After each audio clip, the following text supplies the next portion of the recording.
नमस्ते everyone, Monika astrology में आपका बहुत बहुत स्वागत है। आज हम चर्चा करने जा रहे हैं धनु लग्न की। धनु लग्न वालों के लिए अगस्त के महीने में किस प्रकार की स्थितियां हैं और कैसे हमें पूरे ही महीने को प्लान करना है, ये हम आज जानने की कोशिश करेंगे। धनु लग्न और लग्न का स्वामी होता है गुरु, जो आपके लिए वक्र अवस्था के अंदर चतुर्थ भाव में भ्रमण कर रहा है। सूर्य की बात की जाए तो सूर्य 17 तारीख तक कर्क राशि के अंदर रहेगा, यानी कि आपके अष्टम भाव में, और 17 तारीख के बाद वो नवम भाव में आ जाएगा। बुध की बात करते हैं तो बुध 1 तारीख से लेकर 21 तारीख तक सिंह राशि के अंदर भ्रमण करेगा। उसके बाद वो आपके दशम भाव के अंदर आ जाएगा और बाकी के जो 10 दिन है वो आपके 10th हाउस के अंदर ही वो रहेगा स्वग्रही अवस्था में। मंगल राहु का जो अंगारक योग है वो अब खत्म होने जा रहा है 10 तारीख को, और मंगल आपके 6th हाउस यानी कि छठे घर के अंदर एंटर हो जाएगा और ये अंगारक योग खत्म हो जाएगा। शनि वक्र अवस्था में स्थित रहेगा 2nd हाउस में। राहु केतु अपनी जगह पर रहेंगे। शुक्र की बात करते हैं तो शुक्र 7 तारीख तक आपके सप्तम भाव में, उसके बाद वो आपके अष्टम भाव में रहेगा और 31 तारीख तक वो अष्टम भाव में ही रहेगा। अब बात करते हैं लग्न का स्वामी जो तुम्हारा गुरु है और लग्न पे किन चीजों का इफेक्ट हो रहा है। तो लग्नेश वक्र अवस्था में है और यहाँ पर शुक्र जो है 7 तारीख तक रहेगा, उसके बाद शुक्र की दृष्टि हट जाएगी।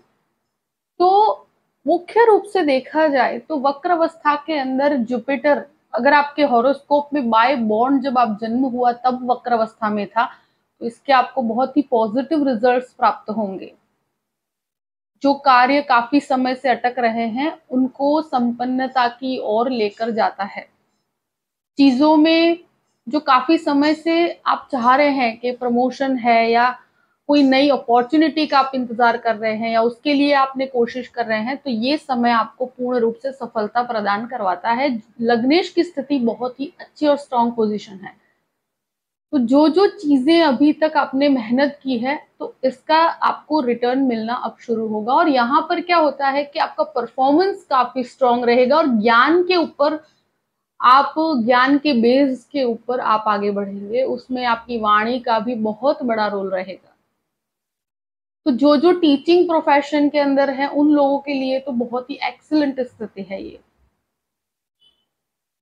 और परफॉर्मेंस में जो जो कमियां थी उसको अब धीरे धीरे परफेक्शन की ओर लेकर जाएंगे। आपके काम के अंदर परफेक्शन और भी बढ़ेगा और ये स्थिति आपके लिए बहुत ही अच्छी रहेगी।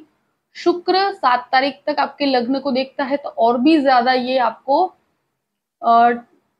टेक्निकली तो आप परफेक्ट होंगे ही, पर उसके साथ साथ शुक्र की वजह से आपकी चीज में एक आर्टिस्टिक अप्रोच भी आएगा, तो एक बहुत ही अच्छी चीज है। उसके बाद शुक्र की दृष्टि हट जाती है, मगर जो लग्नेश की स्थितियां हैं ये पूरे ही महीने वक्र अवस्था की वजह से बहुत ही स्ट्रॉन्ग पोजीशन में कहूंगी।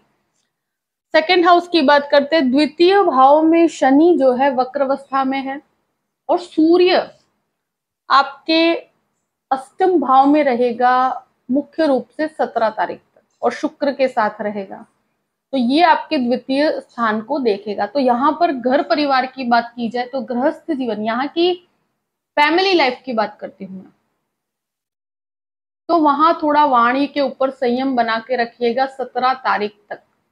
उसके बाद बहुत बड़ी प्रॉब्लमेटिक सिचुएशन नहीं है, मगर शनि वक्री होने की वजह से इन्वेस्टमेंट जो भी हो, लॉन्ग टर्म के हो, बेनिफिशियल रहेंगे आपके लिए। जो भी इन्वेस्टमेंट होंगे वो अच्छे होंगे। मगर अगर कोई जॉइंट प्रॉपर्टी से कनेक्टेड मैटर है तो वहां पर वाणी को थोड़ा संयम में रखिएगा और थोड़ा सोच समझ के अपने शब्दों का उपयोग कीजिएगा, क्योंकि 17 तारीख तक शनि और सूर्य का जो दृष्टि संबंध है वो व्यक्ति को फैमिली मैटर्स के अंदर कुछ वाणी को खराब करने में मदद करता है। तो थोड़ा आप ध्यान रख के आगे बढ़िएगा इस चीज में। बाकी सेविंग्स की बात की जाए, इन्वेस्टमेंट्स की बात की जाए, तो यहाँ पर जो भी इन्वेस्टमेंट होंगे वो बेनिफिशियल रहेंगे लॉन्ग टर्म पे। अब बात करते हैं तृतीय भाव की। तृतीयेश खुद शनि बन के वक्रावस्था में है, तो देखिए कोई भी नया इनिशिएटिव लेना चाहते हैं तो यहाँ पर आप इनिशिएटिव ले सकते हैं, पर चीजों में थोड़ा धीमापन रहेगा। अथॉरिटीज के साथ जो आपका जिस तरह से आप रिस्पॉन्स चाहते हैं वो आपको थोड़ा स्लोली प्राप्त होगा। यानी कि कुछ चीजों में आप इंटरव्यू है आपका, तो आपको वेटिंग में कुछ दिनों इंतजार में बैठना पड़ सकता है। यहाँ पर आपको जो डिसीजंस आने चाहिए उसमें थोड़ा डिले नजर आता है। एटलीस्ट 17 तारीख के बाद की परिस्थितियां आपके लिए फेवरेबल रहती है, क्योंकि यहाँ जो सूर्य की पोजीशनिंग है और सूर्य शनि का दृष्टि संबंध भी है, 10 तारीख तक अंगारक योग भी है। तो ये चीजों में क्या है कि धीमापन होने की वजह से रिजल्ट्स थोड़े डिले होंगे, तो असमंजस की स्थिति से बचिएगा। कोई भी नया इनिशिएटिव लेते हैं तो कैलकुलेटिव होकर आगे बढ़िए। अगर भाई बहनों के साथ कोई भी संबंध है तो वो 17 तारीख के बाद की परिस्थितियां बेहतर है, तब तक थोड़ा संभल के रहिएगा, तो कोई बहुत प्रॉब्लमेटिक सिचुएशन नहीं है। बाकी जो भी लॉ प्रोफेशन से जुड़े हुए लोग हैं उनके लिए परिस्थितियां बहुत अच्छी है। जो भी लीगल मैटर से कनेक्टेड है, जज का एग्जाम दे रहे हैं, मेडिसिन प्रोफेशन में है, उन सब के लिए बहुत अच्छी परिस्थिति है। चतुर्थ भाव की बात करते हैं। चतुर्थेश गुरु वक्र अवस्था में, तो कोई भी नया घर लेना चाहते हैं, बहुत अच्छी परिस्थिति है। पुराना घर लेकर उसको रिनोवेट कराना चाहते हैं तो यहाँ पर बहुत अच्छी परिस्थितियां बनती है। गुरु स्लोली और स्टेडीली भी आपका कार्य बहुत अच्छे से संपन्न करेगा, और जो भी प्रॉपर्टी का विवाद है तो उसको सुलझाने में ये आपकी मदद भी करेगा। तो थोड़ा शांति बना के चीजों को सॉल्व करने की कोशिश कीजिए। अगर प्रॉपर्टी से कनेक्टेड कोई कार्य भी करते हैं तो आपके लिए बहुत अच्छी परिस्थिति है। ये फाइनेंशियल बेनिफिट्स आपके लिए बने हुए हैं। माता के स्वास्थ्य में पहले से काफी सुधार महसूस होगा, और जो भी मन के अंदर दुविधाएं थी अब वो धीरे धीरे आप उसको सॉर्ट आउट कर पाएंगे। आप खुद काफी स्ट्रॉन्ग पोजीशनिंग में रहेंगे। अब बात करते हैं पंचम भाव की। देखिए पंचम भाव में 10 तारीख तक मंगल राहु की युति है, तो स्टूडेंट्स के लिए थोड़ा भटकाव की स्थिति ये क्रिएट करता है। और स्टूडेंट्स के लिए इस महीने में कहूँ कि टेक्निकल क्षेत्र वाले और मेडिसिन वालों के लिए बहुत अच्छा है। बाकी जो क्षेत्र है उन लोगों के लिए थोड़ा सा परिस्थितियों में कहूँ कि भटकाव हो सकता है। जो आप एजुकेशन से अलावा आप फ्रेंड सर्कल में इन चीजों के अंदर पढ़कर आप अपनी स्टडीज के ऊपर से फोकस आपका खत्म हो सकता है, तो थोड़ा ध्यान रखिएगा इस चीज में। यहाँ मंगल राहु की युति की वजह से मैं कहूँ कि शेयर मार्केट के अंदर इन्वेस्टमेंट इस महीने आपको नहीं करने चाहिए। किसी के कहने पर आपको इन्वेस्टमेंट नहीं करना चाहिए। इन्वेस्टमेंट जो भी करे लॉन्ग टर्म के लिए करे, और किसी के बहकावे में आके नहीं करना। स्पेशली शेयर मार्केट के अंदर तो बिल्कुल भी नहीं करना चाहिए। अभी यहाँ इन्वेस्टमेंट करने पर आपको नुकसान होने की संभावनाएं बहुत ज्यादा है। अगर संतान की बात करते हैं तो संतान के साथ आपके संबंधों में क्लैशेस होने की संभावनाएं ज्यादा है यहाँ पर।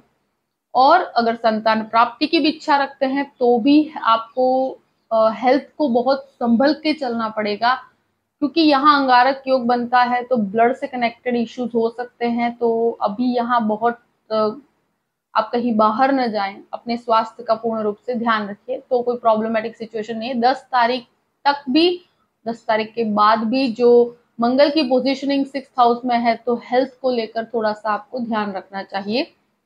बाकी कोई वैसे बहुत प्रॉब्लमेटिक सिचुएशन नहीं है, मगर इस चीज के अंदर आपको ध्यान रखने की जरूरत है।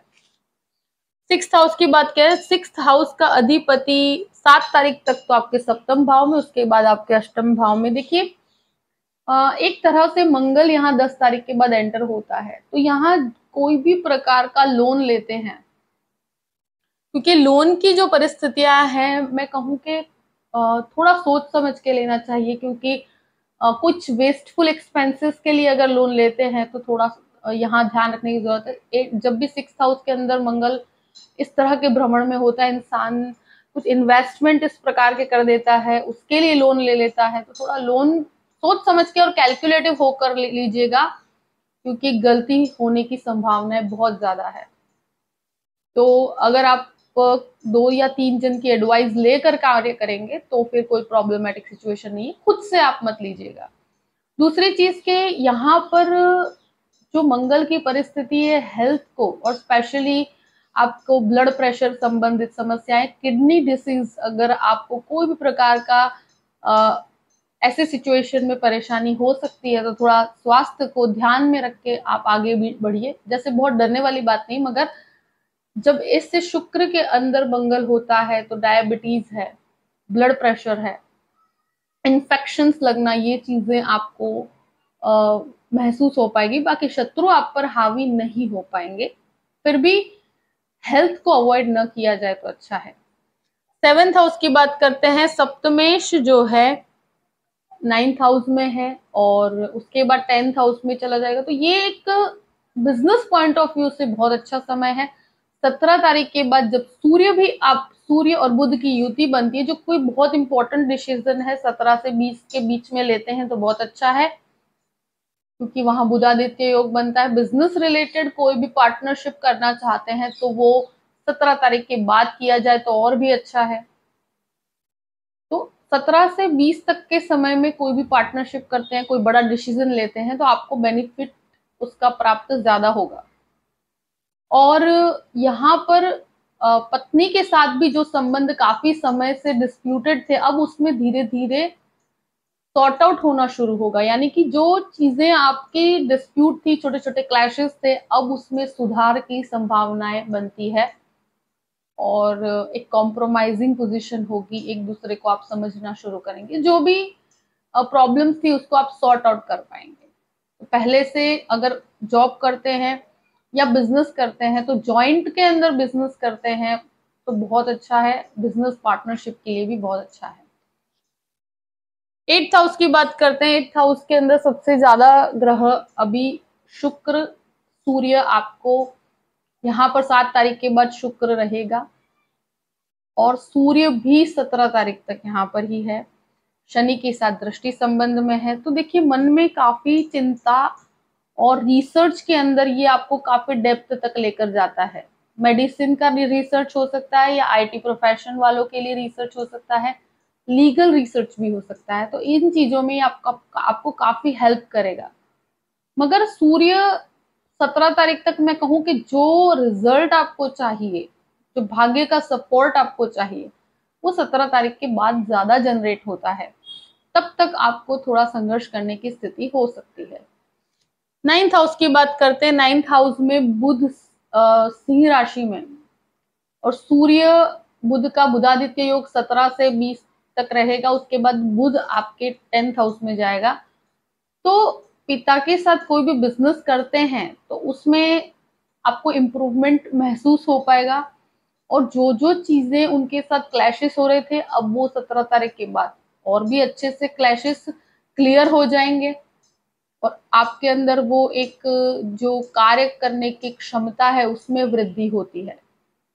और आध्यात्मिकता की बात की जाए तो यस, ये जो हाउस है तो बुध वहां पर होने की वजह से और सिंह राशि और सूर्य आपके 8th हाउस में है, तो भाग्य का सपोर्ट इनिशियली आपको प्राप्त नहीं है जो आप चाहते हैं, वैसे वो आपको 17 तारीख के बाद ज्यादा सपोर्टिव बेस बना हुआ है। तब तक थोड़ा संघर्ष की स्थिति रहेगी क्योंकि इनिशियली अंगारक योग भी बना हुआ है तो उसकी भी इफेक्ट है। तो स्लोली एंड स्टेडीली आप इन चीजों में से बाहर भी आ पाएंगे और इम्प्रूव भी कर पाएंगे।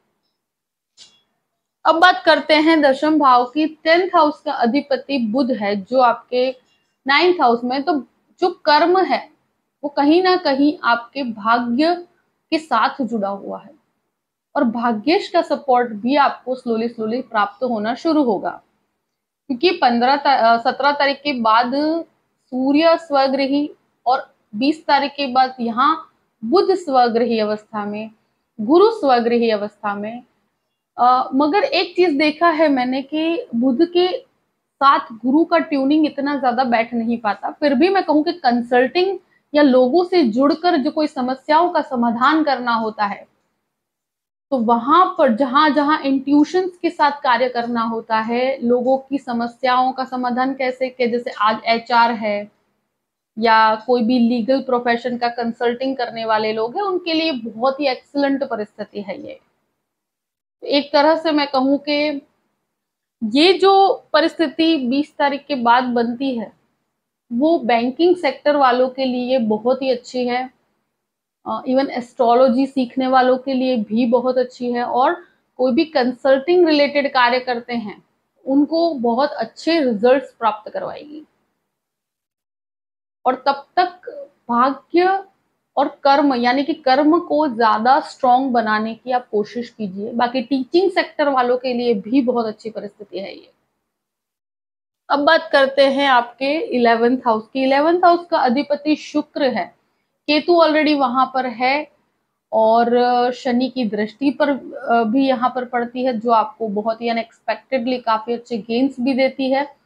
और 11th हाउस का स्वामी खुद 7 तारीख के बाद अष्टम में यहाँ पर अनएक्सपेक्टेडली आप काफी ऐसे अच्छे कार्य भी आपके जीवन में संपन्न होंगे, और अनएक्सपेक्टेड गेन्स भी होंगे। कुछ ऐसे रिजल्ट्स आप एक्सपेक्ट कर सकते हैं जो काफी समय से अटके हुए हैं।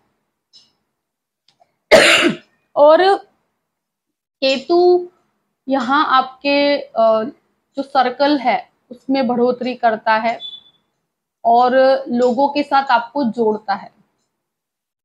और शुक्र की परिस्थितियां भी इस प्रकार से है कि अगर कोई भी फॉरेन लैंड से कनेक्टेड या एजुकेशन के अंदर आप कहीं बाहर जाने की परिस्थिति में है तो वहां भी आपको सपोर्ट देता है। 12th हाउस की बात करते हैं। 12th हाउस का अधिपति पहले तो 10 दिन के लिए पंचम भाव में, उसके बाद 6th हाउस में। तो मैं यही कहूंगी कि देखिए कोई भी लीगल मैटर है बहुत शांति बना के रखनी पड़ेगी, और स्पेशली 10 तारीख तक तो आपको बिल्कुल ही शांत बनकर रहना अगर बहुत कोई लीगल या केस चल रहा है आपका। क्योंकि देखिए अंगारक योग की वजह से मैं आप कह रही हूँ कि थोड़ा आपको संभल के रहना है। उसके बाद भी मंगल की दृष्टि तो 12th हाउस पे है ही, और जो सूर्य शनि का दृष्टि संबंध भी 17 तारीख तक है। तो मैं तो कहूँ 17 तारीख तक आप बहुत ही वाणी के ऊपर संयम बना के ही चलिएगा। उसके बाद कोई भी लीगल मैटर में आप कोई एक्शन लेना चाहते हैं तो ले सकते हैं, फिर कोई प्रॉब्लमैटिक सिचुएशन नहीं है। और विदेश के कार्यों की बात की जाए तो गुरु की वजह से आपका कार्य तो संपन्न होता है, मगर इतना फ्लॉलेस नहीं है। कहीं ना कहीं आप एक सिचुएशन बैलेंस में बनी हुई है, पॉजिटिविटी जरूर है वहां पर, और खर्चों की वजह से आप थोड़े परेशान हो सकते हैं। तो थोड़ा खर्चों पर नियंत्रण रखिएगा और कैलकुलेटिव होकर चलना आपके लिए अच्छा है। धनु राशि वालों के लिए जो भी परिस्थितियां हैं मैंने आपके सामने रख दी है। आई होप कि ये वीडियो आपको पसंद आया होगा। पसंद आए तो लाइक भी कीजिएगा और सब्सक्राइब भी कीजिएगा। अगर आप मुझसे कंसल्टेशन लेना चाहते हैं तो डिस्क्रिप्शन बॉक्स में मैंने अपना ईमेल आईडी दिया हुआ है, astrologymonica@gmail.com। आप उस पर मेल कर सकते हैं। मैं आपको पूरी ही जानकारी प्रदान करूंगी कि कैसे मुझसे कांटेक्ट किया जाए और कैसे मुझसे कंसल्टेशन लिया जाए। परिस्थितियों को ध्यान में रखते हुए अपने पूरे ही महीने को प्लान कीजिए और हमेशा खुश रहिए। Thank you so much. जय श्री कृष्ण।